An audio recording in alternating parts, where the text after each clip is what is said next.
Bonjour, je suis René Villemure, éthicien. Les gens de la QCS m'ont demandé de venir vous parler aujourd'hui parce qu'on a quand même interrompu notre rencontre assez abruptement le 12 mars dernier au congrès de la QCS, donc au congrès qui était au Centre des congrès à Québec. Ça fait beaucoup de congrès dans la même phrase, mais néanmoins. Écoutez, j'ai préparé une réflexion pour vous qui s'intitule « L'éthique au temps de la crise ». L'éthique au temps de la crise, c'est comment voir un peu tout ce qui nous arrive soudainement. Parce que, je vais vous dire, le 12-13 mars, le monde a changé comme tel. Alors, ce que j'aimerais faire avec vous aujourd'hui, c'est de vous proposer une analyse d'éthique sociale par rapport à l'événement. Et les impacts que cet événement-là aura sur les cadres scolaires. Et cette réflexion d'éthique sociale, on va la diviser en 3 temps. Le premier, on va l'appeler hier. Le deuxième, on va l'appeler aujourd'hui. Et bien évidemment, le troisième va être demain. Donc, 3 temps. Hier, en 2020, l'année avait déjà été assez mouvementée pour les cadres scolaires. On a eu l'abolition des commissions scolaires, l'arrivée des centres de services. On a eu l'interruption du congrès annuel, évidemment, puis la COVID-19 qui est venue, dans le fond, nous montrer qu'on va se souvenir de cette année-là pour toutes sortes de raisons. Mais qu'est-ce qui s'est passé hier? Hier, c'est quand, d'ailleurs? Je vais vous proposer ceci. Hier, c'est de la naissance de l'humanité jusqu'au 13 mars 2020. Mais si on veut circonscrire un petit peu plus, hier, entre 1900 et 1999, on a inventé les fusées, la télévision, Internet. On a inventé les vaccins contre notamment la pénicilline, des trucs comme ça. Il y a eu beaucoup d'inventions. Dans ces années-là, de 1900 à 1999, on était des produits. Non, on était des consommateurs. Dans cette année-là, on est devenus des consommateurs de produits. À l'époque, pour réaliser l'histoire de l'humanité, les scientifiques avaient un immense ordinateur et puis ils ont pris quelques années à mettre ensemble l'histoire de l'humanité. De 1999 ou l'an 2000, disons, aller jusqu'à peu près 2015-2016, on avait arrivé les médias sociaux, le big data, la force d'Internet aussi. On avait arrivé les autos pratiquement électriques. Chose certaine, on est devenus des produits à travers Instagram, Tinder pour certains, Facebook, Twitter. On est devenus des produits. Et on s'est rendu compte que l'histoire de l'humanité avait pris quelques secondes à se réaliser. On tombe dans la dernière suite qui nous amène jusqu'à aujourd'hui. Évidemment, l'histoire de l'humanité a été réalisée en 1 nanoseconde, il y a 2 ans. C'est toute une accélération du temps. On a des outils virtuels à la maison pour certains qui s'appellent Alexa ou qui s'appellent Siri, et puis qui obéissent à nos moindres commandes, enregistrant nos faits et gestes et en les revendant peut-être aux plus offrants. Dans ces années-là, après être devenu un consommateur et un produit, on est devenu une commodité. On a échangé notre vie privée pour de la commodité. Pendant longtemps, on a voulu la protection de la vie privée. Aujourd'hui, on en fait la promotion de la vie privée. L'an dernier, on a conduit une étude qui s'appelle « Les milléniaux, le futur et l'éthique ». Et on leur demandait toutes sortes de questions. Quelles étaient leurs valeurs, leurs aspirations, qu'est-ce qu'ils attendent dans le monde. Et puis, on s'est rendu compte qu'il y avait des choses très, très humaines, très basiques, si on veut, qui revenaient. Mais j'avais insisté avec mon équipe pour pouvoir poser quelques questions étranges. Et notamment, une de ces questions étranges-là était « Est-ce que vous pourriez tomber en amour avec un robot? » Et puis, mes 2 coéquipières me disaient « Voyons, quelle sorte de question que c'est ça? » C'était une question à laquelle je tenais. Puis c'est drôle parce qu'aujourd'hui, elle va prendre quand même un éclairage différent. Il y avait une dizaine de pourcents à peu près qui disaient peut-être. Et puis une douzaine de pourcents, si je me souviens bien, qui disaient je le sais pas. Tomber en amour avec un robot, imaginez-vous. C'est quoi? C'est à quelque part une définition de l'amour qui est très, très différente. C'est de voir les relations tout à fait différemment. Mais surtout, les jeunes disaient pourquoi est-ce que je serai en amour avec un robot? Parce que je ne serai pas contredit. Wow! Je ne serai pas contredit. C'est quelque chose qui m'a frappé. Mais voyez-vous, plusieurs de la génération qui monte actuellement a grandi dans un mode d'écran à écran plutôt qu'un mode face à face. Donc, ces éléments-là, un robot, c'est déjà plus près de leur réalité. Aujourd'hui, quand on regarde la COVID-19, certains vont se dire assurément que j'aimerais être avec un robot, j'aurais aucun risque sanitaire. On a posé également aux jeunes, est-ce que vous voudriez que vos parents soient soignés par des robots? Et certains trouvaient la question étrange. Aujourd'hui, on se dit, est-ce qu'on pourrait trouver des robots pour le mettre dans le CHSLD afin de... Donc, toute la question de la robotique et tout ça, c'est une question qui est présente depuis déjà un moment, mais qui va s'accélérer dans le temps, qui va venir s'imposer de plus en plus à nous, parce qu'il y a des choses qu'on se rend compte que vivre, c'est dangereux, notamment. Alors, on avait toutes sortes de débats hier.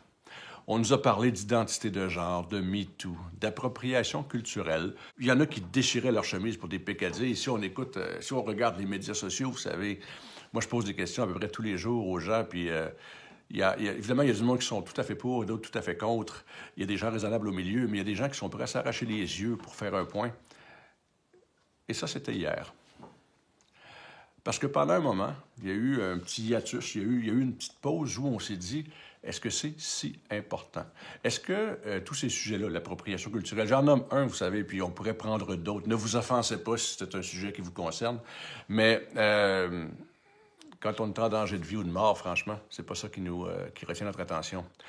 On s'est rendu compte également hier que le monde, si on voulait le qualifier, on pouvait le qualifier de VILCA. VILCA, c'est-à-dire, c'est un acronyme, j'aime pas les acronymes, mais parfois c'est assez clair. Vulnérabilité, incertitude, limite repoussée, complexité et ambiguïté. La vulnérabilité. La COVID-19 est un exemple parfait de vulnérabilité. La vulnérabilité, ça vient du mot vulnus en latin, qui veut dire la capacité à être blessé. Et la capacité à être blessé, on s'est dit à l'époque, mais notre vulnérabilité, c'est quoi? On peut se faire tuer, il peut y avoir une guerre. Mais oui, mais les guerres ne sont pas toutes faites avec des canons. Il y a des guerres qui sont bactériologiques, il y a des guerres qui sont sanitaires. Mais du moins, notre vulnérabilité, parce qu'on a une dépendance, on s'est rendu compte qu'on avait une dépendance économique, qu'on avait une dépendance alimentaire, même dans certains cas ici au Québec. Donc, la vulnérabilité caractérise l'époque dans laquelle on vit bien avant le virus. La vulnérabilité, on est à risque à quelque part. L'incertitude, vous savez, avec la technologie qui se développe rapidement, c'est difficile de savoir ce qui s'en vient, ce qui va être bon, ce qui devrait tenir place, ce qu'on devrait faire, quoi. Je retourne sur la question des robots. Ouais, vous allez vous rendre compte qu'elle me fascine, cette question-là. Mais si on réussit à avoir un robot comme compagnon, est-ce que c'est de l'esclavage? Est-ce que le robot a des droits? Il y a plusieurs questions juste à la face même de cette problématique-là. Donc, est-ce qu'on envoie un robot se faire tuer? Bon, bref, il peut y en avoir pas mal. Mais donc, l'incertitude qui est liée au développement technologique peut nous amener dans toutes sortes de réflexions, puis l'incertitude, ça donne peur. Donc, on est vulnérable. Il y a de l'incertitude. Deux éléments qui peuvent nous causer une certaine crainte. Les limites sont repoussées. Également, il n'y a pas rien actuellement dont on peut penser qu'il ne peut pas arriver. Les dernières questions qui ont été posées récemment sur est-ce qu'on devrait limiter les droits individuels pour pouvoir identifier les gens qui sont porteurs du virus. Alors, on se pose la question, est-ce que c'est une intrusion très, très Big Brother ou au contraire, est-ce que c'est quelque chose qu'il faut faire? Ces limites-là repoussées, parce que la technologie permet, vous savez, dans notre poche, on a tous quelque chose qui ressemble à un iPhone ou un appareil Android qui est un mouchard, hein, qui dit en gros où vous êtes, qu'est-ce que vous faites et qui peut écouter dans certaines limites qu'est-ce que vous dites. Donc, est-ce qu'on devrait se servir de ces appareils-là, de ces éléments-là pour pouvoir identifier, par exemple, les porteurs du virus? Et si on le fait, est-ce que ça crée une panique dans la société? Est-ce que c'est bon de faire ça? Puis c'est des questions éthiques qu'on va se poser un peu plus tard dans le cadre de notre entrevue aujourd'hui. Mais, à tout hasard, ces limites-là repoussées nous viennent nous interroger. Et vous savez, j'ai posé la question, est-ce qu'on devrait sacrifier les droits individuels pour vaincre le virus? Puis plusieurs personnes m'ont demandé une réponse. Je ne donne jamais de réponse, mais aujourd'hui, parce qu'on se connaît un peu quand même, vous savez, je vais aller un peu plus loin. Les droits individuels visent à protéger l'individu. Dans sa sécurité, dans toutes sortes, contre les abus. Mais parfois, si les droits individuels empêchent de sauver quelqu'un, ou si les droits individuels ne protègent pas la vie, je crois que c'est pas très intéressant que d'avoir des droits et libertés intacts et une vie absente. Donc, dans certaines circonstances, d'une certaine manière, pour un certain temps et par certaines personnes, il est possible qu'il y ait une atteinte aux droits et libertés. On a beaucoup élevé ça en fétiche, là, mais c'est très, très important. Cependant, c'est important, mais ce n'est pas tout.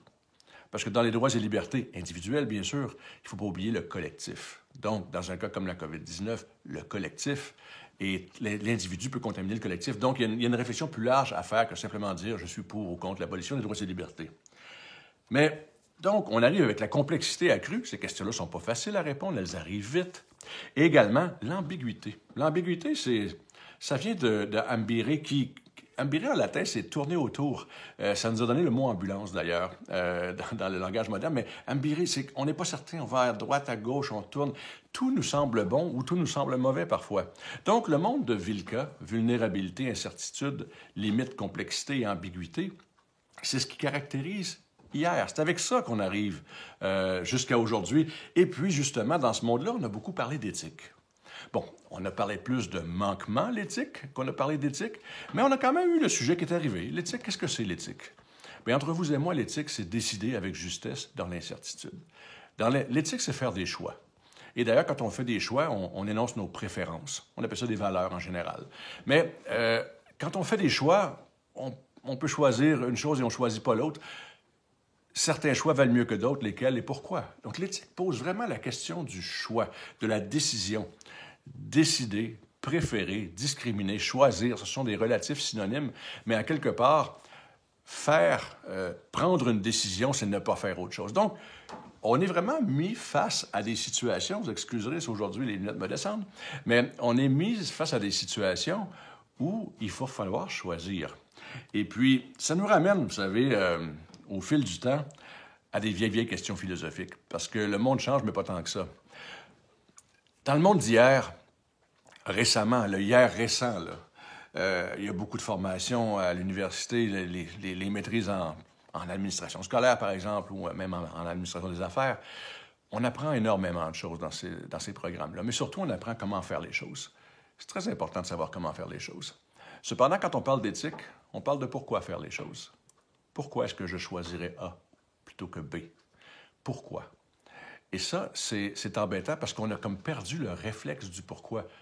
Pourtant, les questions philosophiques fondamentales posées à la naissance de la philosophie, c'est « qui suis-je » Socrate disait « connais-toi toi-même », il répondait à « qui suis-je » Qui suis-je?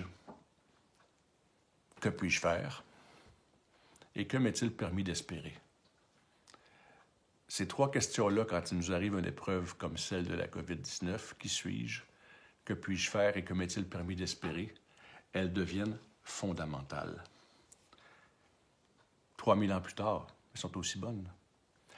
Mais pour arriver à ces éléments-là, à répondre à ces questions-là, ça nous prend un outil qu'on appelle le langage. Et pour ceux d'entre vous qui étaient à la conférence du 12, vous avez entendu ce petit bout de phrase-là, mais néanmoins, le langage, c'est quoi? C'est composé de mots. Et qu'est-ce qu'un mot?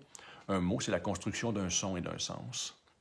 Et ce qui arrive souvent aujourd'hui, c'est qu'il y a plusieurs mots, donc plusieurs sons, qui ont plus qu'un sens. Donc, quand on communique, parfois, on est un peu perdu.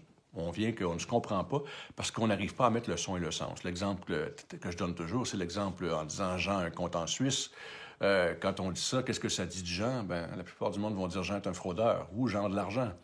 Mais compte en Suisse, tous les Suisses ont un compte en Suisse, puis ce ne sont pas tous des fraudeurs. Donc, on a regardé le son compte en Suisse, puis on a changé le sens.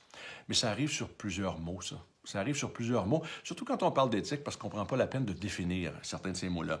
Donc, vous savez, l'éthique se fonde sur des valeurs. Qu'est-ce qu'une valeur? Encore là, quand on regarde les organisations, on a vu au fil du temps plusieurs valeurs du comment plutôt que des valeurs du pourquoi.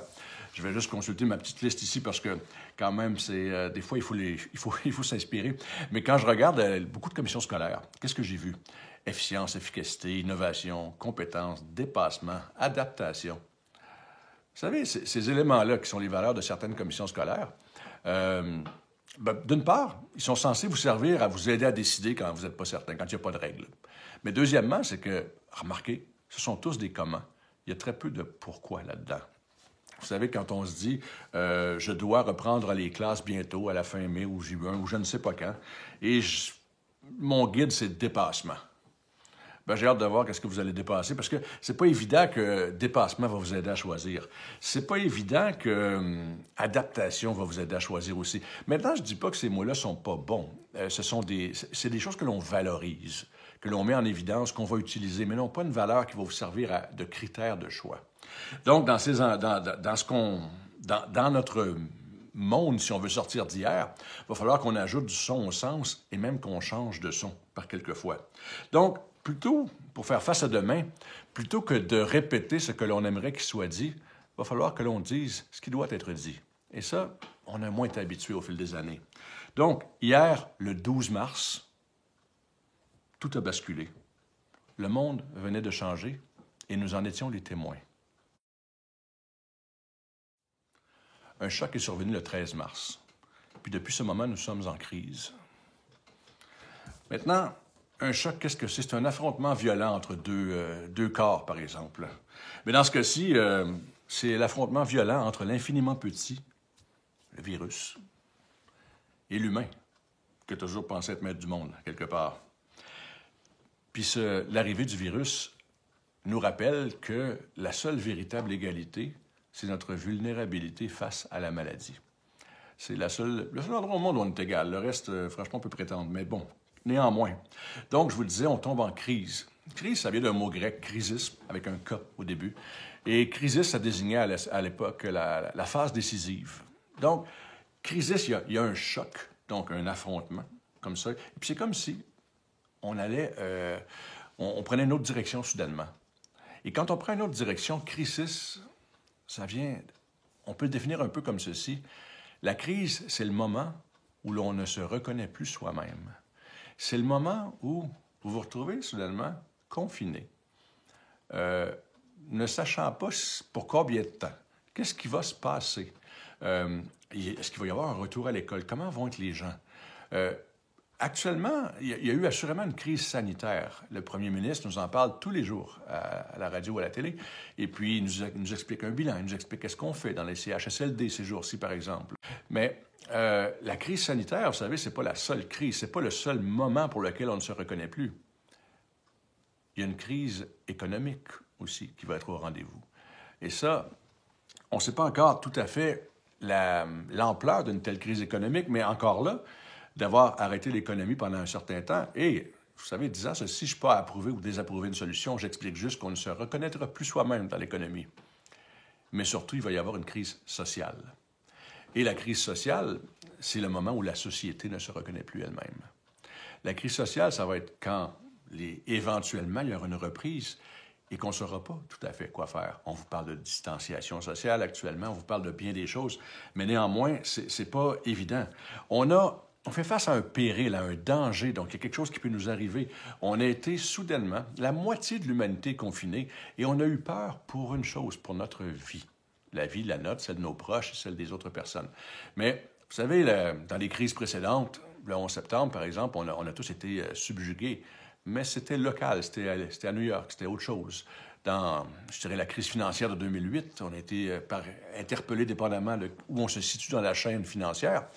Mais j'ai pas de mémoire, outre la guerre, évidemment, la Deuxième Grande Guerre, où tout le monde a eu en même temps peur, mais même plus peur, je dirais, parce que c'est pernicieux et potentiellement tous nos voisins sont des dangers. Donc, dans ce temps-là, qu'est-ce qu'on fait? C'est que il y a un élément de méfiance qui risque de s'installer. On se méfie des autres, on s'éloigne des autres.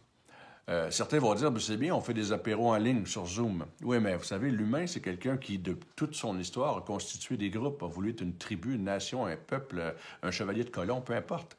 L'être ensemble, c'est consubstantiel à l'humain. Donc, comment on va faire pour être ensemble à distance?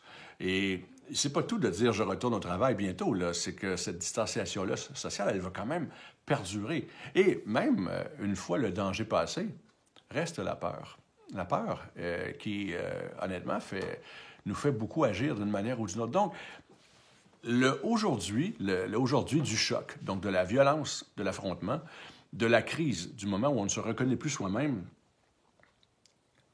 résulte le danger, mais la question fondamentale, que devra et pourra faire le cadre scolaire? Donc, hier nous a amené à aujourd'hui. Hier, c'était un peu d'insouciance, hein? On vivait bien. On avait des choses sur lesquelles on s'obstinait, comme je le disais plus tôt. Mais dans le fond, on avait le ventre plein, là. Aujourd'hui, on a la peur au ventre. C'est ça qu'on a dans le ventre.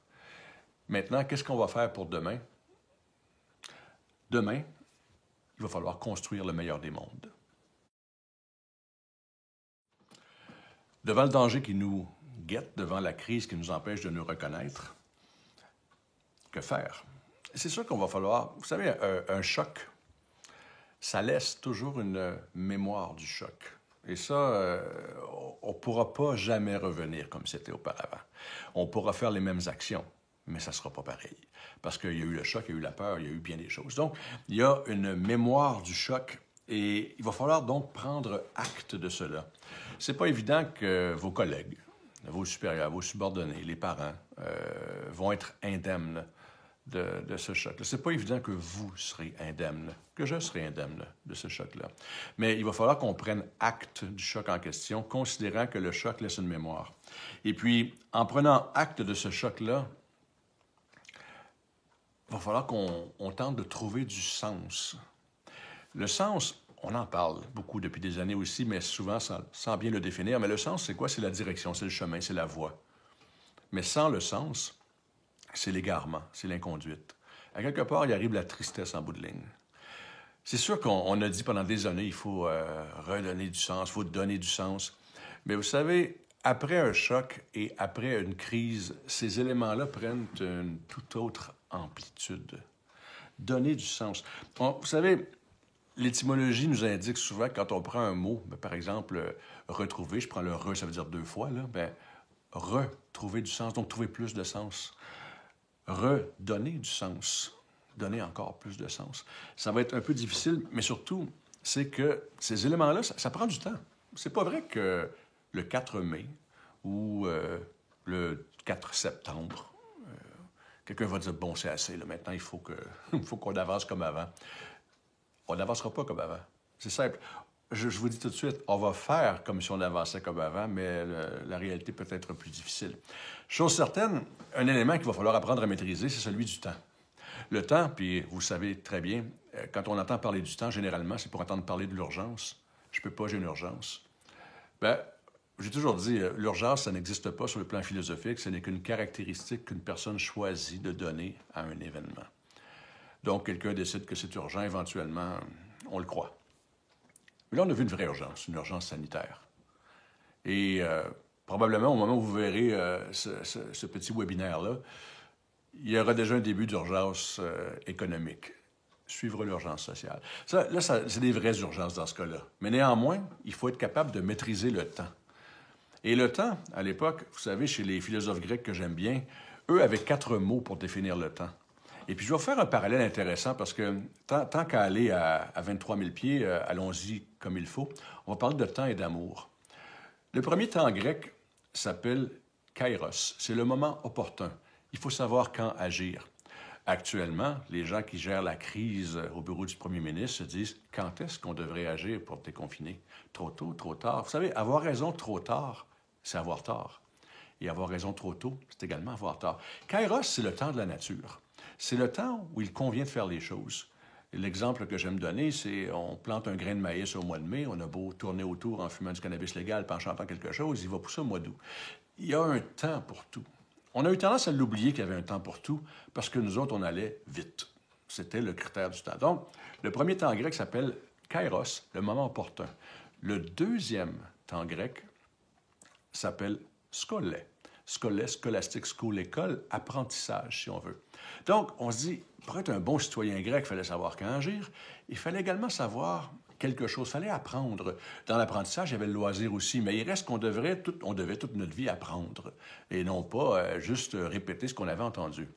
Donc, le temps d'apprendre, aujourd'hui, beaucoup de gens sont retournés à l'université, beaucoup de gens prennent des cours de formation à distance, mais il faut faire bien attention, c'est que souvent, dans plusieurs programmes, de micro-programmes à nano-programmes à mini-programmes, on pense qu'on peut apprendre vite. Ben, apprendre, ça prend une vie. C'est un peu ça. Donc, il y a un côté où l'apprentissage ne peut pas se faire vite, même si on prend plus de cours par session. D'accord? Je sais que pour plusieurs d'entre vous qui ajoutez un cours par session, ça va sembler un petit peu dur, mais c'est quand même, on n'apprend pas plus vite parce qu'on ajoute des cours. Il y a le côté, donc, le temps d'apprendre. Il faut prendre le temps d'apprendre. Le troisième temps s'appelle diatribé. Diatribé, ça veut dire débat. Le temps de débattre. Mais au Québec, on n'aime pas le mot débat parce que ça fait chicane. Mais non. Un débat, c'est pas d'écraser l'autre avec un argument. Un débat, c'est une construction. Un débat, c'est s'autoriser à convaincre ou à être convaincu. Donc, on construit un chemin vers une solution acceptable. Ça, c'est un débat. Ces trois temps-là, on n'en parle pas beaucoup parce qu'on n'a pas le temps de débattre, franchement. Et puis, il y a une politique. Pourquoi est-ce qu'on débattrait? Ouf, le temps d'apprendre, c'est sûr que je vais prendre plus de cours et ça va aller mieux. Quand agir, tout de suite. Ça, c'est notre relation au temps tel que je l'observe souvent. Parce que ça, c'est justement le quatrième temps qui est mis en œuvre. Et le quatrième temps, il s'appelle chronos. Chronos, c'est le temps de travail. On pourrait le qualifier par efficace, efficient et productif. Ça, c'est chronos. Le problème qu'il y a, le chronos, le temps industriel, si on veut, c'est qu'on a tout considéré comme étant du chronos et on a oublié les trois autres. Et je vous dirais, quelque part, on a oublié de vivre. On a oublié que, justement, ça prenait du temps d'apprendre, du temps de loisir, du temps pour ces choses-là. Donc, on avait ces quatre temps-là, il nous en reste un, puis on a considéré que tout était industriel, donc le temps, c'est de l'argent. Mais il faut faire le parallèle avec l'amour, parce que les Grecs avaient également plusieurs mots pour dire l'amour. En réalité, il y en avait à peu près 8. Mais si on va chercher les 4 principaux, on va faire un lien avec le temps. Le premier amour qu'on leur rencontrait chez les Grecs anciens, c'était Eros. Eros, c'était le dieu du désir, le dieu du manque. Eros, son ambition, c'était d'être satisfait. Eros, c'était la comparaison avec Chronos tout de suite. C'est fait, c'est plus à faire. Donc, Eros, c'était un dieu, le dieu du manque, et son but était de combler le manque. Mais vous savez, quand on a comblé le manque, a-t-on vécu? A-t-on aimé? Et je crois que vous serez d'accord avec moi pour dire que probablement que non.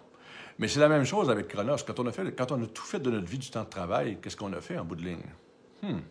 Le deuxième amour grec était, on l'appelle philia.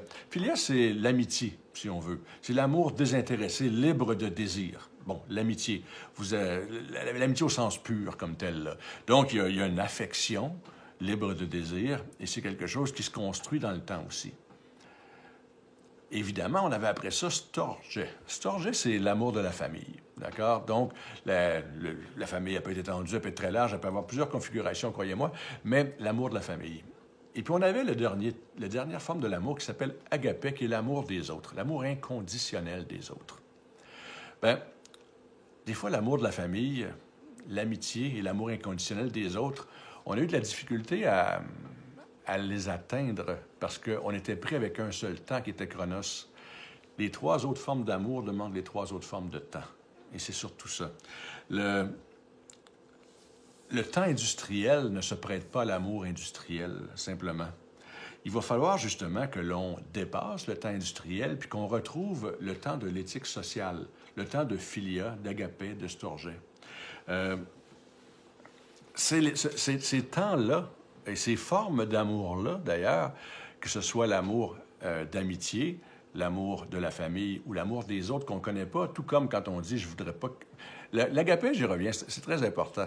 C'est que l'agapé, c'est l'amour des autres, même si on ne les connaîtra jamais. D'accord? Et puis, l'amour des autres, c'est « je veux pas que quelqu'un meure en Allemagne du virus, même si je ne les connais pas, peu importe. » C'est le grand amour comme tel. On l'a fait équivaloir au fil du temps à la religion, mais il ne faut pas aller nécessairement de ce côté. Mais chose certaine, quand on veut parler de se reconnaître soi-même après une crise, on va avoir besoin de valeurs. Et certaines de ces valeurs-là, parmi ces valeurs-là, on va avoir besoin de solidarité. Et la solidarité, qui est un mot qui vient de solide, ça signifie unis face à une cause commune, ou face à un ennemi commun, si on veut. Mais pour être unis ensemble, pour faire un pléonasme, mais c'est quand même solide, pour être unis ensemble, on ne peut pas faire ça vite. Et on a besoin pas juste de combler le manque, on a besoin de construire l'amitié, l'amour de la famille et l'amour des autres.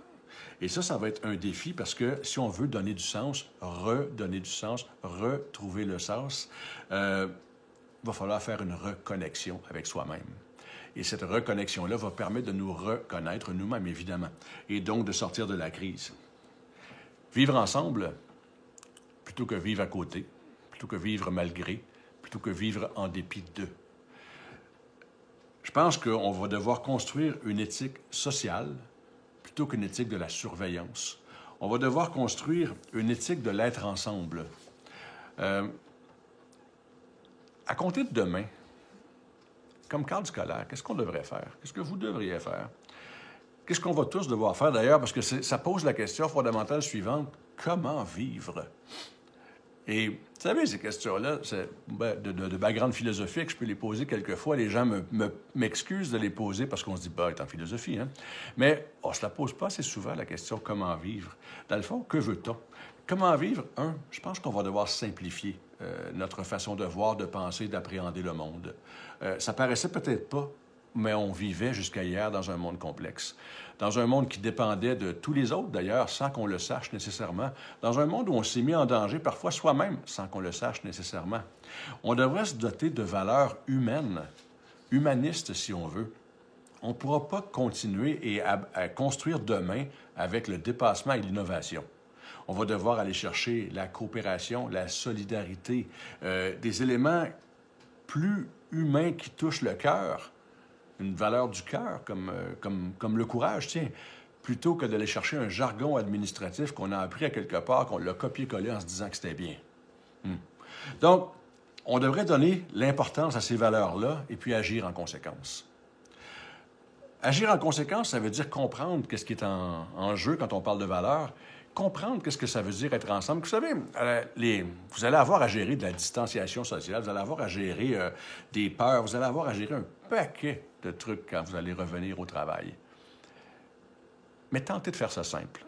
Tentez de retourner à l'essence en se demandant, peut-être qu'on a un paquet de pourquoi de politique, on peut-tu simplifier nos politiques? On peut-tu ramener un peu d'humain au centre de l'existence plutôt que de dire, c'est la politique ou la règle qui est au centre de l'existence? Au fil du temps, vous savez, ce qui s'est passé, c'est qu'on a perdu confiance dans l'autre, dans les gens en général. Et quand on n'a pas confiance, on écrit des règles. C'est plus simple, parce que la règle devient garante de la confiance. Mais parfois, c'est stupide. Et parfois, ça fait juste pas la chose. Donc, je pense qu'on doit, je dis pas qu'on doit abolir toutes les règles, mais à quelque part, on devrait réapprendre une forme de confiance, parce que si on ne le fait pas, la confiance, sans la confiance, rien ne vaut. Alors, si on ne le fait pas, il va y avoir quoi? De la méfiance. Et de la méfiance, c'est pas très bon pour sortir d'une crise. Puis si la méfiance, on ne la transforme pas en confiance, bien, elle se transformera elle-même en défiance. Et ça ne nous permet vraiment pas de sortir d'une crise. Donc, cultiver son milieu de travail, comme quand le philosophe Rousseau disait qu'il faut cultiver son propre jardin. Je pense que cultiver son milieu de travail, ça va être important. Et on va avoir besoin d'une chose, et c'était justement l'objet de la deuxième conférence du 12 mars, le courage. Le courage, qu'est-ce que c'est? Il faut le distinguer de la témérité, qui est un courage sans réflexion. On faut évidemment le distinguer de la lâcheté, qui est une absence de courage. Mais le courage, c'est d'aller contre la facilité, afin de faire ce qui doit être fait dans les circonstances.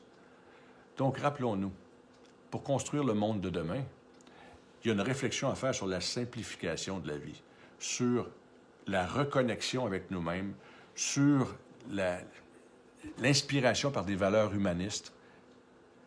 Et, contrairement à ce que beaucoup disent, oui, ça va aller, mais ça pourrait être difficile. Donc, courage, bon courage. Pour ceux qui aiment ce genre de réflexion-là, je vous propose, vous le savez, l'éthique pour tous, même vous, disponible en version électronique, si vous le voulez, ou chez votre libraire quand vous pourrez y aller. Néanmoins, vous pouvez également me retrouver sur tous les médias sociaux. Je vous remercie beaucoup et du fond du cœur, je vous souhaite bon courage.